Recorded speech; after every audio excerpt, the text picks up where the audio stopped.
에베소서 1장 1절 2절 말씀. 자, 우리 한 목소리로 합독하겠습니다. 시작. 하나님의 뜻으로 말미암아 그리스도 예수의 사도된 바울은 에베소에 있는 성도들과 그리스도 예수 안에 있는 신실한 자들에게 편지하노니 하나님 우리 아버지와 주 예수 그리스도로부터 은혜와 평강이 너희에게 있을지어다. 아멘. 자, 말씀 제목 함께 읽겠습니다. 시작. 예수 안에 있는 자. 다시 한번 시작. 예수 안에 있는 자. 같은 아시아라고 해서 뭐 얼굴이 다 똑같은 건 아니잖아요. 이 아시아마다 이 동쪽, 중앙, 뭐 서쪽 이 좀 다 달라요. 얼굴들이 좀 많이 다르고 그나마 우리 한국, 중국, 일본 이 세 나라는 좀 비슷하게 생겼어요. 비슷하게 생겼는데 뭐 그렇다고 해서 비슷하게는 생겼지만 정확하게 이 사람이 한국인이다, 일본이다, 중국인이다 이걸 구분하기는 뭐 굉장히 쉬운 건 아닙니다. 뭐 조금 느낌은 있는데 아주 쉽지는 않습니다. 그런데 어떤 한국 분이 말레이시아에서 이게 레스토랑을 하셨대요. 레스토랑 하셨는데 장사가 잘 돼서 이 만석일 때는 막 2-3시간씩 손님들이 기다려야 될 정도로 그렇게 식당이 잘 됐다 그럽니다. 그런데 식당 손님들 중에 한국, 중국, 일본 손님들도 꽤 있었다 그래요. 꽤 있었는데 뭐 이 한국, 중국, 일본 손님들은 얼굴은 다 비슷하게 생겼는데 대기 시간이 2시간에서 3시간 정도 걸립니다라고 이렇게 얘기를 하잖아요. 그러면 한국 사람, 중국 사람, 일본 사람의 반응이 다 각각 다르더래요.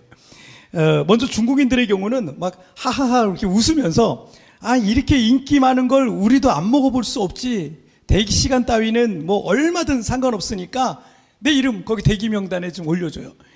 그리고 딴 데 구경하고 있을 테니까 시간 맞춰서 좀 전화 좀 줘요. 이래요. 이렇게 얘기를 한대요.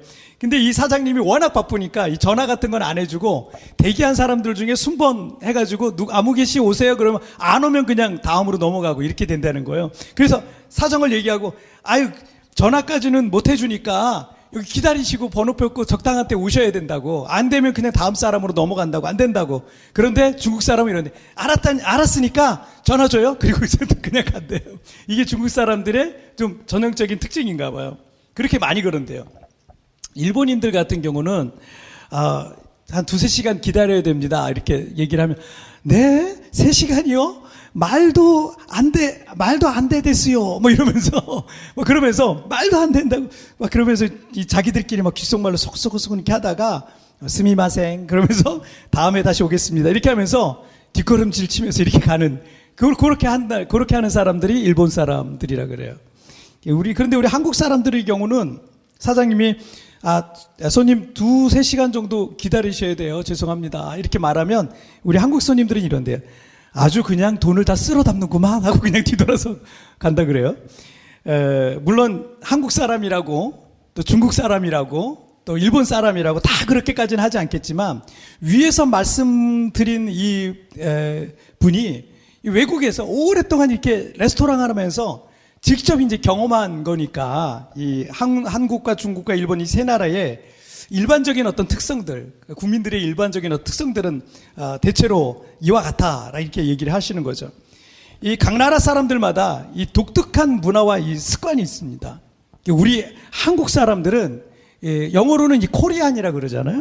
이 한국 사람들만 갖고 있는 코리안들만 갖고 있는 독특한 문화와 국민성이라는 게 있어요. 그러니까 한국에 있을 때만 그 국민성이 있는 게 아니라 저처럼 이렇게 외국에 나와서 살아도 한국 사람들은 어쩔 수 없이 한국 사람처럼 그렇게 살아가더라고요.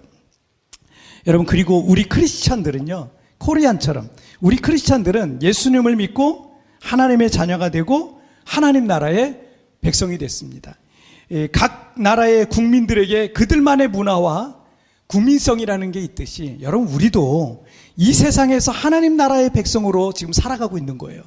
어쩌면 빌립보서 말씀처럼 잠시 우리는 여기 여행 와가지고 이 땅에서 이 세상에서 하나님 나라의 백성으로서 살아가고 있는 겁니다.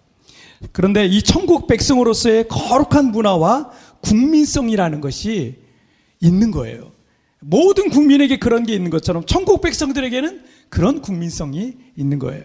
우리 그리스도인들은 이 땅에서 어떻게 살아나가야 되겠습니까? 우리 첫 번째 주제부터 한번 볼까요? 함께 읽겠습니다. 시작. 새 사람이 새 인생을 산다. 다시 한번 시작. 새 사람이 새 인생을 산다.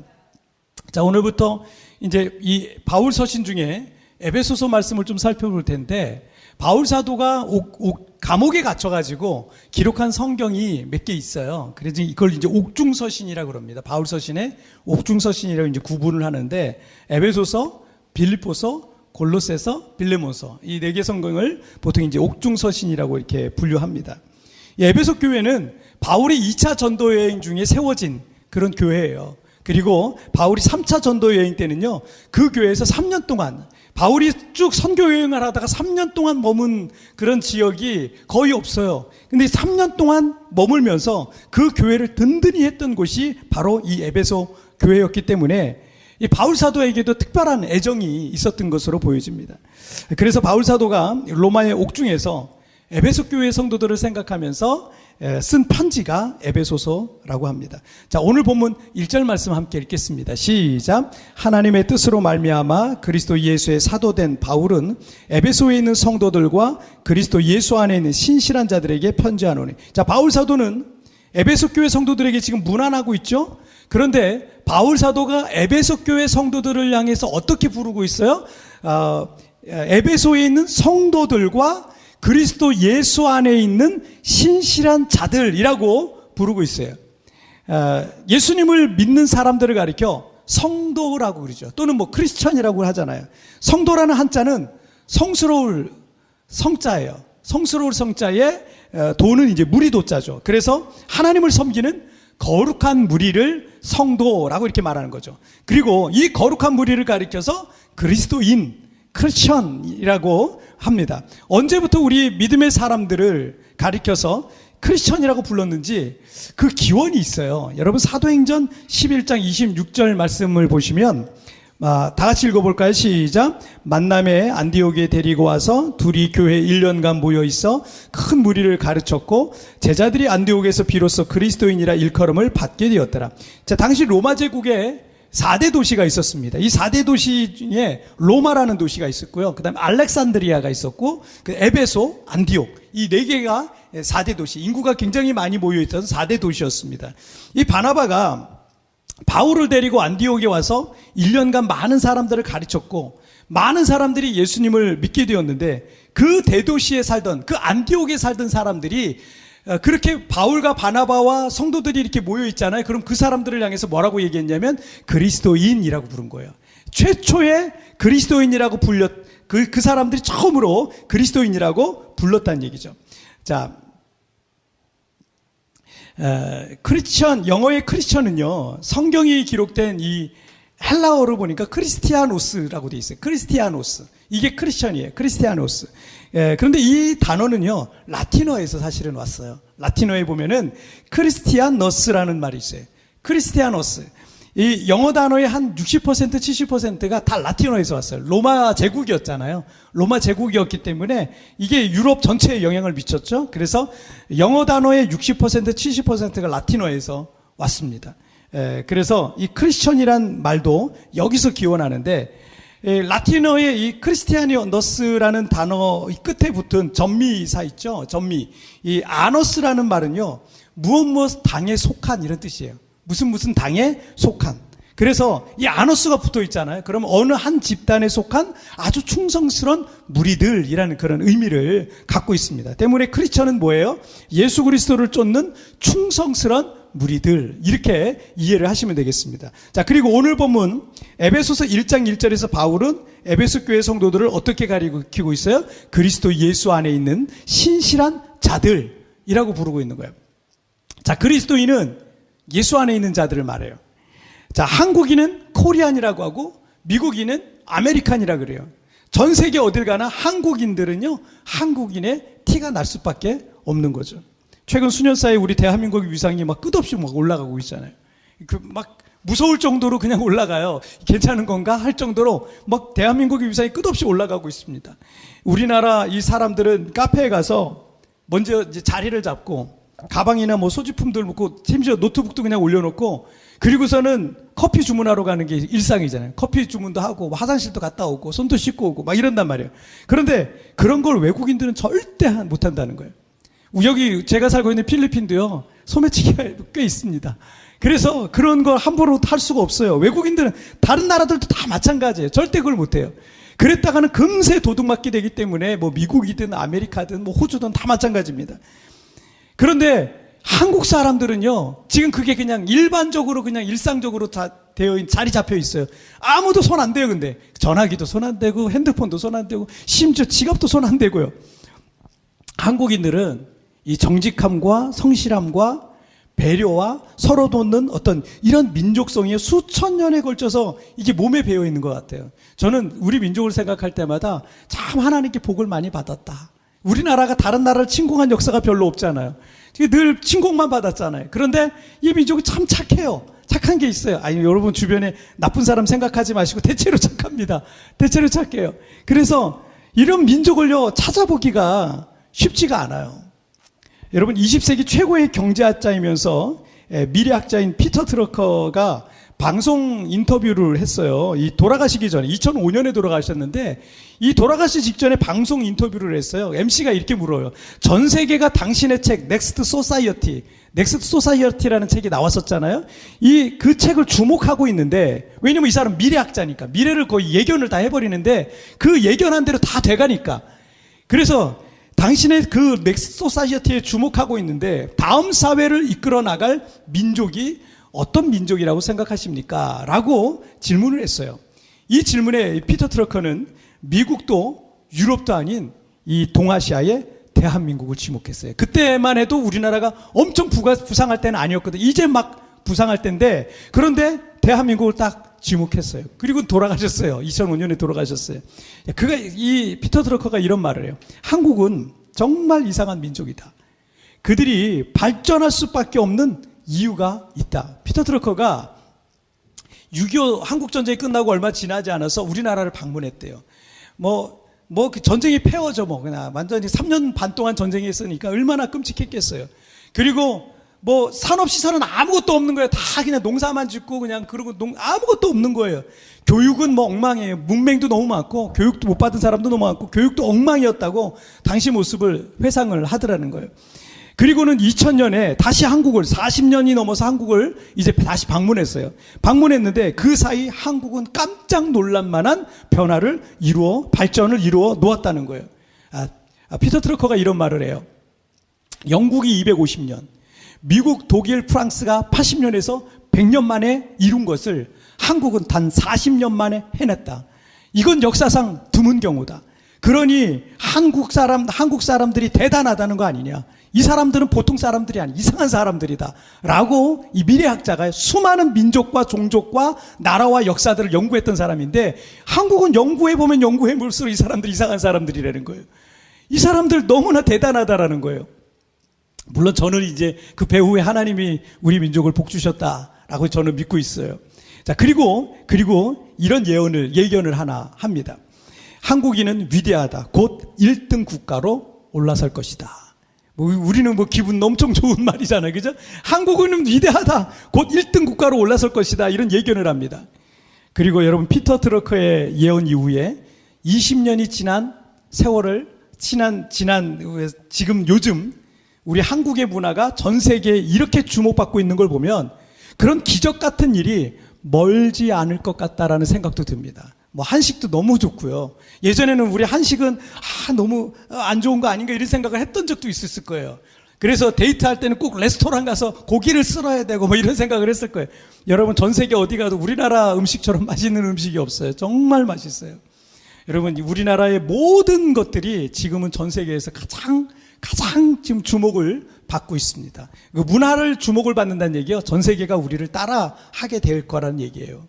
그리고 전 세계가 우리를 따라하면 우리가 전 세계를 리드할 수 있는 그런 국가가 될 수 있다는 얘기예요. 그러니까 이게 앞으로 또 다른 20년, 30년이 지났을 때 우리나라가 어떻게 변화되어 있을지, 여러분, 우리는 지금은 상상하지 못할 정도로 가 있을지도 모르겠습니다. 그래서 저는 전 세계에서 유례를 찾아볼 수 없는 비약적인 성장을 이룬 한국교회의 성장, 전 세계에서 가장 큰 장로교회가 한국에 있고요. 전 세계에서 가장 큰 순복음교회가 한국에 있고, 전 세계에서 가장 큰 감리교회가, 이런 식으로 교단마다 가장 큰 교회가 한국에 있을 정도로 이 한국은요, 전 세계에서 아주 비약적인 교회의 성장을 이루었어요. 그리고 경제 성장을 이루었고요. 한류가 뻗어나가는 것도 분명 동방의 예루살렘으로 불리던 이 민족을 통해서 하나님께서 분명 뭔가 하실 일이 있으시겠다. 하나님이 뭔가 하실 일이 있으시겠다. 그렇게 자꾸 생각이 듭니다. 이제 한국인의 위상이 높아진다는 것은 사실은 그에 걸맞는 높은 국민의식과 문화의식이 따라와야 된다는 거예요. 간혹 필리핀 어떤 지역에 가면은 한국인들은 어글리 코리안이라 그래요. 어글리 코리안. 못된 짓만 하고 돌아다니니까 저기 앙헬레스나 뭐 이런 데 돌아가면 한국인들의 이미지가 그렇게 좋지가 않아요. 어글리 코리안이라 그래요. 그래서 여러분 그거에 맞는 국민의식과 문화의식이 따라와야 되는 거예요. 여러분 그리고 우리 크리스천은요. 크리스천으로서 티가 나야 되는 거예요. 왜냐면 이 그리스도인을 가리키는 라틴어가 뭐예요? 크리스티아노스라 그랬잖아요. 그러면 이 아노스가 붙는 사람들은요. 예수 그리스도에게 속한 사람들입니다. 한국인이라는 신분과 같이 우리는 그리스도인이라는 예수님 안에 있는 사람이라는 거룩한 신분을 갖고 있다는 거예요. 빌립보서 3장 20절 말씀을 함께 읽겠습니다. 시작. 그러나 우리의 시민권은 하늘에 있는지라 거기로부터 구원하는 자 곧 주 예수 그리스도를 기다리느니. 자, 영광스러운 하늘의 시민권을 갖고 있는 사람들은 그 시민권에 합당한 시민의식을 갖고 있어야 된다는 얘기예요. 시민권만 있고 영광스러운 시민답게 살지 않는다면 정말 어울리지 않는 삶을 살고 있는 거예요. 여러분 우리 한국 사람의 위상이 높아지고 한국의 브랜드가 굉장히 높아져서 제가 필리핀에 살아도 되게 자랑스러운 게 많거든요. 그런데 여기서 막 한국인이 못된 짓을 하고 지저분한 짓 하고 돌아다니고 막 사람들 욕먹을 짓 하고 돌아다니면 제가 한국인으로서 창피할 거예요. 내가 한국 사람으로서 대신 사과한다 이럴 것 같습니다. 여러분 우리가 그리스도인이 되었다는 것은 새 사람이 되었다는 걸 말하고요. 새 사람이어야만 여러분 새로운 인생을 살아갈 수가 있는 거예요. 그런데 우리는 그리스도인이 되었다. 즉 새 사람이 되었다는 걸 기억하시길 바랍니다. 자, 우리 두 번째 주제 보실게요. 읽겠습니다. 시작. 나의 신실함으로 증명하라. 다시 한번 시작. 나의 신실함으로 증명하라. 대한민국의 최대 종교고 세계 최대 종교는 기독교입니다. 우리나라에도 그동안 교회 장로 직분을 갖고 계셨던 분들이 대통령이 되기도 하고요. 또 집사 직분을 갖고 계신 분들이 국무총리도 하기도 하고 또 뭐 국회의원들이나 뭐 정치인들 뭐 이런 분들에게 선거 때문에 되면 교회 가서 인사도 하고 기독교인들의 표에 신경을 쓸 만큼 한국 기독교인들은 꽤 많고 교회는 꽤 큰 영향력을 갖고 있어요. 그런데 선거만 끝나면 과연 그 정치인이 정말 믿음이 있었는지에 대한 의문이 자꾸 드는 거죠. 그리고 우리도 그들 중 상당수의 사람들은 진정한 크리스천이 아니란 사실을 느끼고 있을 거예요. 에베소서 1장 1절 말씀을 다시 한번 보실까요? 함께 읽겠습니다. 시작. 하나님의 뜻으로 말미암아 그리스도 예수의 사도된 바울은 에베소에 있는 성도들과 그리스도 예수 안에 있는 신실한 자들에게 편지하는. 바울 사도가 에베소 교회 성도들을 그리스도 예수 안에 있는 신실한 자들이라고 부르고 있는데 예수 그리스도 안에 있는 자들 곧 크리스천은요 신실한 자들이어야 된다는 거예요. 자, 예수 믿는 사람들은 어떤 자들이어야 된다? 신실한 자들이어야 된다. 신실한 한자어는 믿을 신자 열매 실자를 쓰고 있어요. 열매 실자. 믿음직스럽고 착실하다라는 뜻을 갖고 있어요. 그러니까 시간이 오래 지나도 믿음직스럽고 착실한 믿음이 신실한 신앙인 거예요. 그리스도인으로서의 합당한 열매가 맺혀진다는 거예요. 자, 여러분 마태복음 7장 20절 21절 보실까요? 시작. 이러므로 그들의 열매로 그들을 알리라. 나더러 주여 주여 하는 자마다 다 천국에 들어갈 것이 아니요 다만 하늘에 계신 내 아버지의 뜻대로 행하는 자라에 들어가리라 하셨어요. 자, 여러분 교회는 누구나 다 다닐 수 있어요. 조금 다니다 보면 입으로 주여 주여라고 하면서 큰 소리로 기도도 할 수 있어요. 그리고 뭐 교회에서 그럴듯한 직분도 받을 수 있어요. 그런데 20절에서 그들의 열매로 그들을 알리라 라고 하셨어요. 아까 신실하다는 실자가 열매 실자라 그랬잖아요. 그렇죠? 열매 실자. 이 구절에서도 지금 열매를 말씀하고 있잖아요. 그 열매가 어떤 열매겠습니까? 지금 당장 주여 주여 하고 믿음이 있는 것 같지만 그 사람의 진짜 모습은요, 그게 전부가 아니에요. 그 사람의 진짜 모습은 열매를 봐야 알 수 있는 거예요. 열매를 봐야. 열매라는 것은 시간이 필요합니다. 열매가 하루아침에 열매 맺는 거 보셨어요? 없어요. 열매라는 건 시간이 증명해 주는 거예요. 시간이 지나야 열매라는 게 맺히게 돼 있어요. 시간이 지나고 세월이 지나야만 열매라는 것이 맺혀지기도 하고 그 열매가 어떤 열매인지도 알 수 있는 거예요. 그렇다면 열매라는 것에서 중요한 원칙이 하나 있는데 그게 뭐예요? 시간입니다. 세월입니다.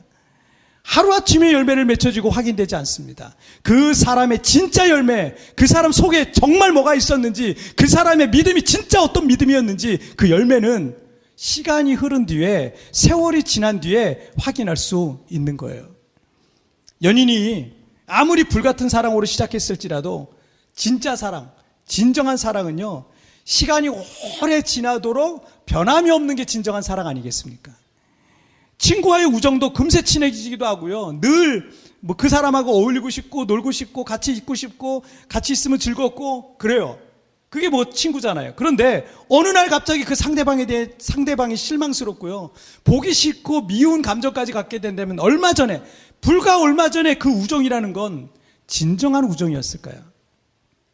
우리가 갖고 있는 믿음과 신앙이라는 것도 시간과 세월이 지나도 변함없이 주님을 사랑하고 교회를 사랑하고 영혼을 사랑하는 마음이 있어야 그때 그 믿음이 그 과거의 그 처음에 그 믿음이 진짜 믿음이었는지 이게 확인이 되는 거예요. 누군가의 대수롭지 않은 말 한마디에 시험에 빠지기도 하고 뭐 하나 섭섭한 게 생기면 교회를 떠나고 신앙을 저버리고 그렇다면 과연 그 사람이 갖고 있었던 그 믿음이라는 게 진짜 믿음이었을까요? 우리의 믿음과 신앙은 하나님 앞에서 신실합니까?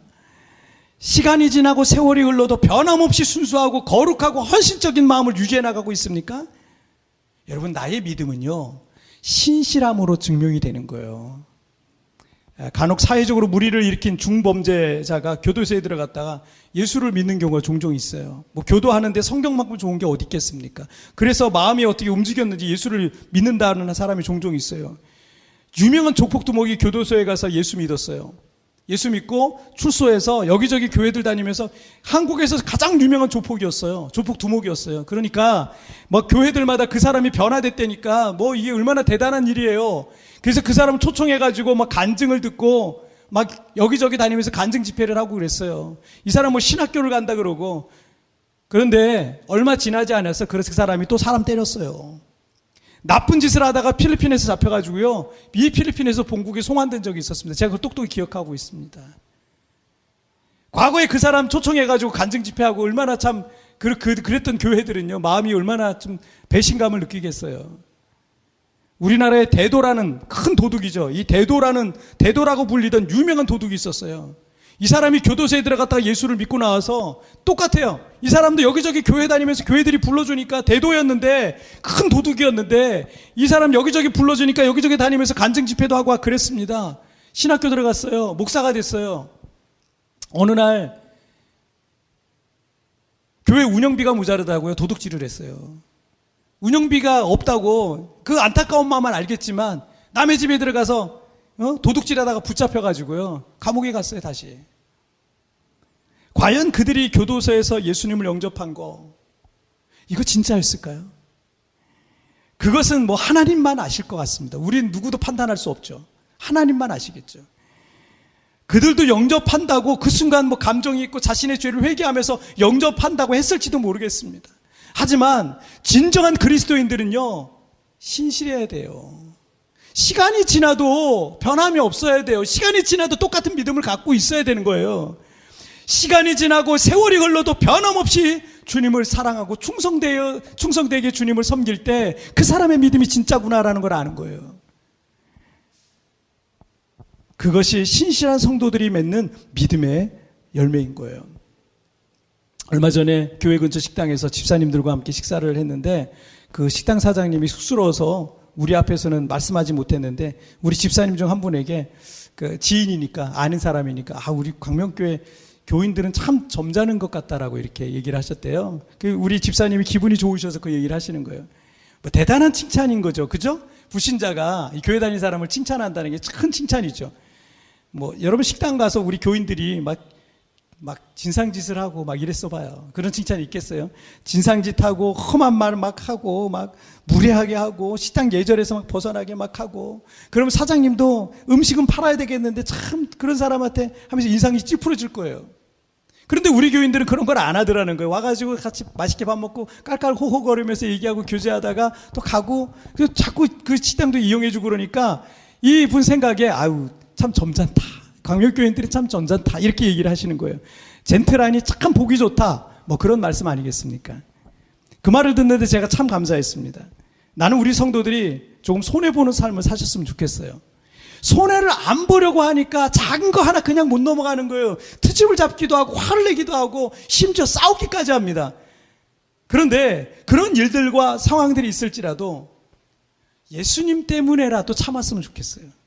그런 일이 있죠. 아유, 참지 못할 만한 일이 있죠. 그런데 예수님, 왜냐면 그 사람 불신자고 나는 예수님 믿는 사람이잖아요. 그 사람이 내가 광명교회 다니는 거 잘 알잖아요. 여러분, 예수님 때문에라도 그냥 참으셨으면 좋겠어요. 그리고 조금 손해보고 참으면 내 마음도 좋고 상대방 마음도 좋은 거예요. 그래야 세상 사람들도 우리가 전도할 수 있지 않겠습니까? 우리 교회와 우리 교회 이 지역에서 오래 우리가 있으면서 사람들에게, 여기 교민들에게 우리가 인정받을 수 있어야 여러분 우리의 믿음이 진짜고 진정한 믿음의 열매를 맺고 있는 거예요. 여러분 가정에서 신앙생활 하는데 여러분의 가정에서도 여러분 인정받아야지만, 그래야지만 우리에게 그게 열매인 거예요. 그 열매 맺을 때까지는 정말 내가 십자가를 져야 되는 거예요. 열매 맺을 때까지는. 20세기 최고의 기독교 변증가였던 C.S. 루이스가 이런 말을 했어요. 하나님은 우리가 성숙해지도록 설계하셨으며 우리 자신에게는 점점 덜 집중하고 다른 사람을 사랑하는 일에 더 집중하도록 설계하셨다라고 했어요. 우리나라 말에 나이값이라는 말이 있어요. 나이값. 제가 요즘 저 자신에 대해서 나는 나이값을 하고 있나라는 생각을 해요. 뭐 그런 생각이 종종 빠지게 되더라고요. 나이가 점점 들어갈수록 성숙한 진짜 어른이 돼야 되는데, 제가 나이를 먹을 만큼 먹어가면서도 나이값을 못하고 있는 건 아닌가라고 저 자신이 그렇게 보여질 때가 종종 있습니다. 하나님의 설계에 의하면 우리의 인격도 신앙도 점점 더 성숙해져야 정상이라는 거예요. 그게 정상이에요. 하나님이 설계하신 대로 가는 거예요. 그래서 나보다 점점 다른 사람들을 더 섬기고 사랑하는 일에 집중하고 하나님을 기쁘시게 하고 세상을 이롭게 하는 그런 믿음의 어른들이 되시기를 주님의 이름으로 축복합니다. 우리가 가진 믿음은 시간이 지나고 세월이 흘러가면서 더 빛나고 더 성숙하고 더 아름다워질 때 나의 신실함으로 우리의 믿음이 증명되는 거예요. 근데 가끔 안타까운 거는 신앙생활을 30년 했어요. 40년 했어요. 고집만 더 세지는 거예요. 젊은 사람들 이해하지 못하고 고집만 더 세지고요. 자기 고집만 부리려고 그러고요. 자기 중심적으로 살아가려고 하는 그런 그리스도인들이 있다면 여러분 그거는 옳은 게 아니에요. 그 사람은 신실한 게 아니에요. 여러분 우리의 신실함으로 여러분의 믿음을 증명하는 삶을 사시길 바랍니다. 우리가 예수 안에 있는 진정한 그리스도인으로 하나님과 사람 앞에서 발견되어지기를 주님의 이름으로 축복합니다. 자, 오늘 말씀 정리해 볼게요. 오늘 예수 안에 있는 자 두 가지 나눴습니다. 시작. 새 사람이 새 인생을 산다. 나의 신실함으로 증명하라. 다시 한번 시작. 새 사람이 새 인생을 산다. 나의 신실함으로 증명하라. 아멘.